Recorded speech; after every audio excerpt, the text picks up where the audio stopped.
नमस्कार दोस्तों, आज मैं राष्ट्रीय स्वतंत्रता आंदोलन और विविध के बारे में आप सभी को बीच में चर्चा करने जा रहा हूं, जिसमें पहला क्वेश्चन है, जनता के लिए या जनता के बेहतर जीवन एवं काम के लिए एम.एन. जोशी ने 1911 ईस्वी में बम्बई में सोशल सर्विस लीग की स्थापना की। उन्होंने 1920 ईस्वी में बम्बई में all India trade union Congress की स्थापना की। जब यह संगठन सोवियत संघ के ओर झुकने लगा तो 1929 ईस्वी में इससे अलग होकर उन्होंने किस संगठन की स्थापना किया था? तो इंडियन ट्रेड यूनियन फेडरेशन की स्थापना किया था। आगे है, महात्मा गांधी ने दक्षिण अफ्रीका में दक्षिण अफ्रीका में कौन किया था? इंडियन ओपिनियन तथा भारत में यंग इंडिया साप्ताहिक पत्र अंग्रेजी में प्रकाशित किए एवं उन्होंने गुजराती में किस पत्र का प्रकाशन किया? तो उसका नाम है नव जीवन। उसका क्या नाम है? तो नव जीवन। आगे क्वेश्चन है, विलियम जोन्स ने 1784 ईस्वी में एशियाई सोसाइटी की स्थापना की। इस सोसाइटी ने विभिन्न भाषाओं में प्राचीन पांडुलिपियों का एक विशाल भंडार जमा किया और विद्वतापूर्वक पत्रिका Journal of the Asiatic Society of Bengal का प्रकाशन किया। विलियम जोन्स ने कालिदास के किस नाटक का अनुवाद किया था? इसमें अभिज्ञान शाकुंतलम का। क्या किया था? अभिज्ञान शाकुंतलम का। निम्नलिखित व्यक्तियों का किन किन संगठनों से साथ महादेव गोविंद रानाडे, दरेजियो, श्री नारायण गुरु, नवाब अब्दुल लतीफ का संबंध है? तो पूछेगा आपको, महादेव गोविंद रानाडे का संबंध इंडियन सोशल कॉन्फ्रेंस से है एवं दरोजियो का संबंध यंग बंगाल मूवमेंट से है। श्री नारायण गुरु का संबंध श्री नारायण धर्म परिपालन योगम से है और नवाब अब्दुल लतीफ का संबंध मोहम्मदन लिटरेचरी सोसाइटी से है।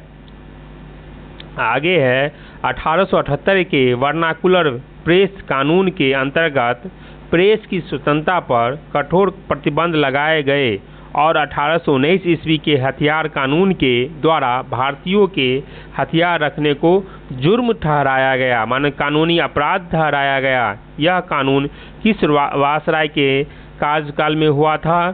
तो लॉर्ड लिटन के कार्यकाल, जिसका कार्यकाल है 1876 से 1880 के साथ समाप्त हो जाता है इसका। आगा खां, आगे क्वेश्चन, आगा खां के साथ एक मुस्लिम शिष्टमंडल अक्टूबर 1906 ईस्वी में शिमला के में वायसराय मिंटो वायसराय थे शिमला।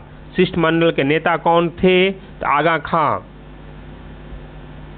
असहयोग आंदोलन के दौरान प्रिंस ऑफ वेल्स भारत आए तो उसका स्वागत आम हड़तालों व प्रदर्शनों द्वारा किया गया। वे भारत कब पहुँचे? तो 17 नवंबर 1921 ईस्वी में। ब्रिटिश और विदेशी कम्युनिस्ट एजेंट समझने वाले व्यक्तियों को बाहर निकालने एवं मजदूर संगठनों की गतिविधियों पर अंकुश लगाने के लिए ब्रिटिश सरकार ने 1929 में कौन सा कानून बनाया? तो पब्लिक सेफ्टी एक्ट। भारतीय राज्य व्यवस्था और संविधान। भारत की संवैधानिक गुत्थी को 1944 में CR फॉर्मूले तथा 1945 में वेबल प्लान के अंतर्गत सुलझाने का प्रयास किया गया, परंतु उनमें सफलता नहीं मिली। किस प्लान में संविधान सभा का गठन का सुझाव दिया गया था? कैबिनेट मिशन 1946 के प्लान में संविधान को 22 भागों में बांटा गया है तथा प्रत्येक भाग में एक अनुच्छेद है, अनेक अनुच्छेद है। नागरिकों की 6 स्वतंत्रता, भाषण तथा अभिव्यक्ति की स्वतंत्रता, सभा सम्मेलन करने की स्वतंत्रता, समुदाय के निर्माण की स्वतंत्रता, देश के सभी भागों में घूमने की फिरने की स्वतंत्रता तथा कोई भी व्यवसाय अपनाने की स्वतंत्रता आदि का उल्लेख कहाँ किया गया है? तो भाग 3 के अनुच्छेद 19 में, भाग 3 के अनुच्छेद 19 में किया गया है। इसके बाद हम पढ़ेंगे आपको सरकारी शिक्षण संस्थानों में धार्मिक शिक्षा का निषेध संविधान के किस अनुच्छेद के अंतर्गत किया गया है। अनुच्छेद 28 के अंतर्गत शासन के किसी भी संभावित दमनकारी नीति से नागरिक हितों के रक्षार्थ संविधान द्वारा नागरिकों को कौन सा अधिकार प्रदान किया गया जिसके अंतर्गत वे न्यायालय के शरण ले सकते हैं। तो संवैधानिक उपचारों का अधिकार, संविधानिक उपचारों का अधिकार। भारत में सर्वप्रथम उच्चतम न्यायालय की स्थापना का प्रावधान किस अधिनियम के द्वारा या किस एक्ट के द्वारा लाया गया। रेगुलेटिंग एक्ट 1773 के द्वारा। संविधान में आगे क्वेश्चन है, संविधान में सम्मिलित नीति निर्देशक तत्व आयरलैंड, संघीय शासन प्रणाली कनाडा, आपातकालीन उपबंध जर्मनी, गणतांत्रिक व्यवस्था फ्रांस या फ्रांसीसी से, मूल कर्तव्य सोवियत संघ से, संशोधन की प्रक्रिया दक्षिण अफ्रीका से के संविधान से प्रभावित किया गया। संसाधनात्मक लोकतांत्रिक प्रणाली कहाँ से लिया गया, तो ब्रिटेन से लिया गया था। किस संविधान संशोधन को मिनी कॉन्स्टिट्यूशन कहा जाता है, माने कौन सा संविधान संशोधन को मिनी कॉन्स्टिट्यूशन में कहा जाता है, तो 42वां संविधान संशोधन को बॉम्बे राज्य को पराजित करके महाराष्ट्र एवं गुजरात नए राज्य या बॉम्बे राज्य को विभाजित करके महाराष्ट्र एवं गुजरात नए राज्य कब बनाए गए, 1960 ईस्वी में। बॉम्बे राज्य पहले एक था, उसको विभाजित कर दिया, 2 भागों में बांट दिया गया, उससे महाराष्ट्र एवं नया राज्य गुजरात बनाया गया। अब हम पढ़ेंगे भारत एवं विश्व के भूगोल। पृथ्वी के समान चंद्रमा का परिक्रमा पथ भी दीर्घवृत्ताकार है। चंद्रमा के पृथ्वी से निकटतम होने की स्थिति को उपभू या कहा जाता है, दूरतम होने की स्थिति को क्या कहता है, अपभू। माने ऊपर नजदीक आ जाएगा तो उपभू और नदी दूर जाएगा तो अपभू कहा जाएगा। 28 नंबर क्वेश्चन है, पवन सदैव उच्च दाब क्षेत्रों से निम्न दाब क्षेत्रों की ओर चलती है। उच्च दाब क्षेत्र से निम्न दाब क्षेत्रों की ओर चलती है।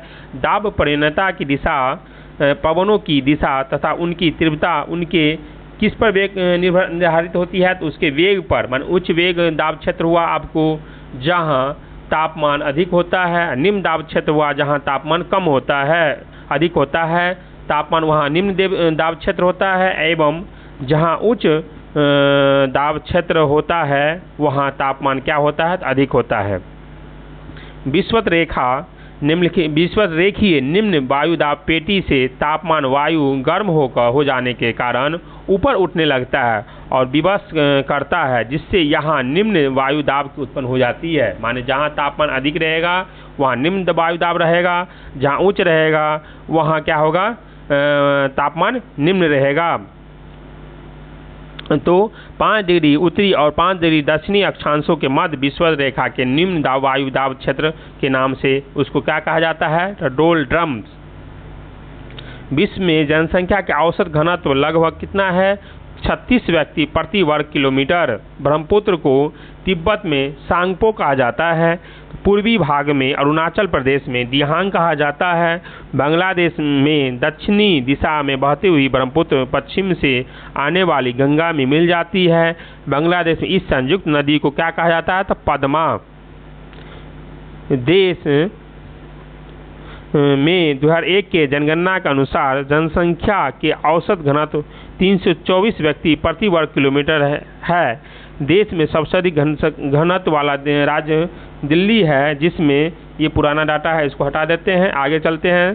संसार की दूसरी सबसे ऊंची पर्वत K2 या गार्डविन स्टीन जो 8,610 मीटर तथा भारत में सबसे ऊंची चोटी पूछेगा तो काराकोरम इसी श्रेणी में स्थित है। लौटते मानसून को कोरोमंडल तट या तमिलनाडु में वर्षा होने की मुख्य कारण कहा जाता है। आगे है भारतीय इतिहास एवं संस्कृति।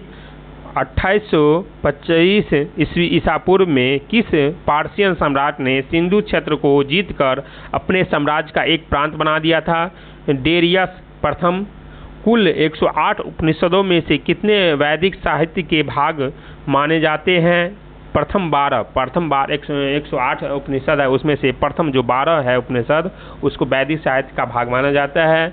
महात्मा बुद्ध के समय में अरविंद जनपद का शासक कौन था? चंड प्रघोत महासेन। 24वें तीर्थंकर महावीर के प्रतीक चिन्ह क्या है? तो सिंह है।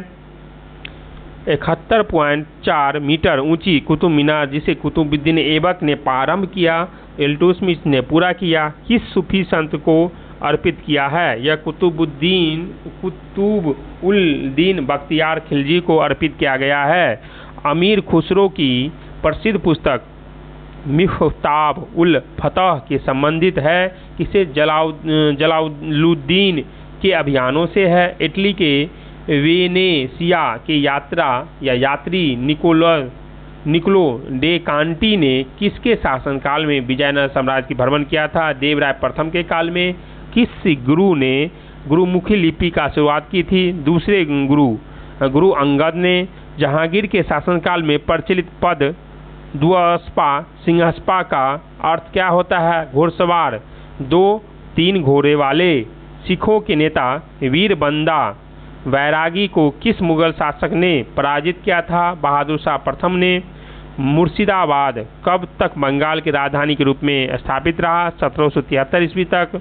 चतुर्थ आंग्ल मैसूर युद्ध में निर्णायक विजय के लिए मार्क्विक्स की उपाधि किस अंग्रेज को मिली थी? लॉर्ड वेजली को।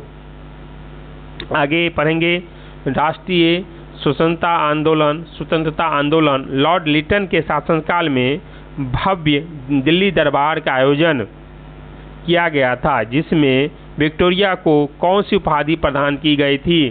तो 1877 ईस्वी में दिया गया था ये, तो कैसरे हिंद। श्यामजी किस वर्मा का इंडियन सोशलिस्ट व मैडम कामा का वंदे मातरम पत्र को स्वतंत्रता आंदोलन के समय के महत्वपूर्ण प्रकाशन थे, कहाँ से प्रकाशित किए गए थे? तो श्यामजी किस वर्मा किए थे? लंदन से। एवं मैडम कामा किए थे कहाँ से? वंदे मातरम का तो पेरिस से। खैरा गुजरात में किसान आंदोलन का गठन किया था, संगठन किसने किया था? महात्मा गांधी ने।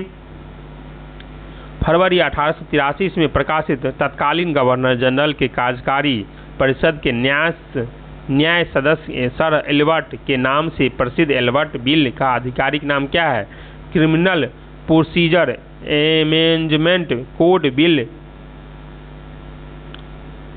इसके बाद चलेंगे हम यूरोपीय नील बागान मालिकों द्वारा बंगाल में किसानों के शोषण के परिणाम स्वरूप बंगाल के नील आंदोलन के शुरू हुआ, जिसमें 1869 ईस्वी में लिखित नाटक नील दर्पण में दर्शाया गया था। इनके लेखक कौन है? दीनबंधु मित्रा। बंगाल ट्रांसडेंसी एक्ट के जिसके अनुसार किसानों द्वारा 22 वर्षों तक एक ही गांव में एक ही भूमि पर खेती करने पर उनसे इस भूमि का दखल अंदाजी व अन्य अधिकार दिए गए थे। कब लागू किया गया था? 1885 ईस्वी में। सन 1929 ईस्वी में जॉन हिटले की अध्यक्षता में स्थापित हिटले आयोग या रॉयल आयोग जिसने 1931 ईस्वी में अपनी रिपोर्ट प्रस्तुत किया था, उसका उद्देश्य क्या था? तो भारतीय उद्योगों और पादप पोषण उद्योगों में मजदूरों की तत्कालिक स्थिति की जांच करना। न्यू लैम्प फॉर ओल्ड शीर्षक से 1893 से 94 ईस्वी में प्रकाशित लेखों की श्रृंखला जिसमें उदारवादी राजनीति की क्रमबद्ध आलोचना की गई। इसके रचनाकार कौन है? अरविंदो घोष, जो 1872 से 1950 ईस्वी तक उसके जीवन काल की रहा है। दो होम रूल लिंग स्थापित किए गए।